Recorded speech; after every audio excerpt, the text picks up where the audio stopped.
They say the ancient world lacked technology, but Archimedes?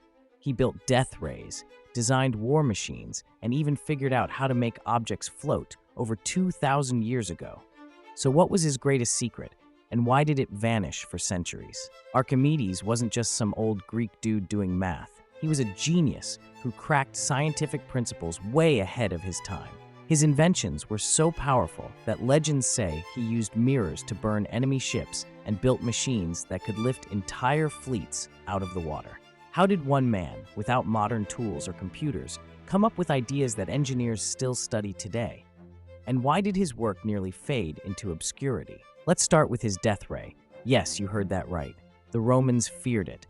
The idea? Archimedes supposedly used massive polished bronze mirrors to focus sunlight onto enemy ships, setting them ablaze. In modern times, scientists have put this to the test, including a team from MIT and even the TV show Mythbusters. Still, the fact that this idea even existed in ancient Greece tells us something. Archimedes was thinking on a whole different level. But Archimedes wasn't just about war machines. His genius also shaped engineering in everyday life. Take the Archimedean screw, a simple yet powerful invention used to move water uphill. Picture a long tube with a spiral inside it. As you turn it, water gets carried up through the spiral and poured out at the top.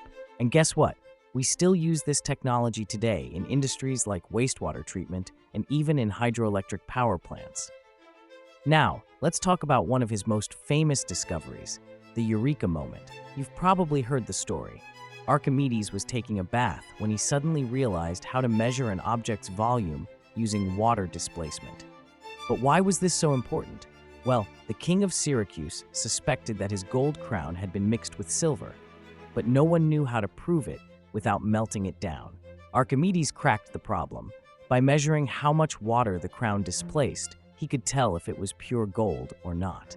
This led to the principle of buoyancy, which explains why ships float and submarines sink.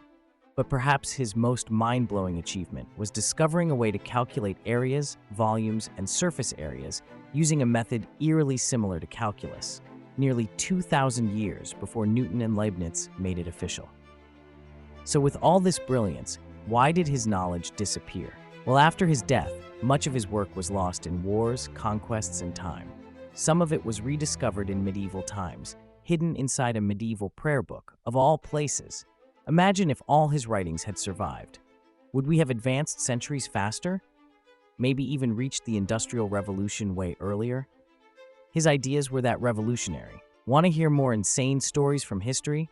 Hit subscribe.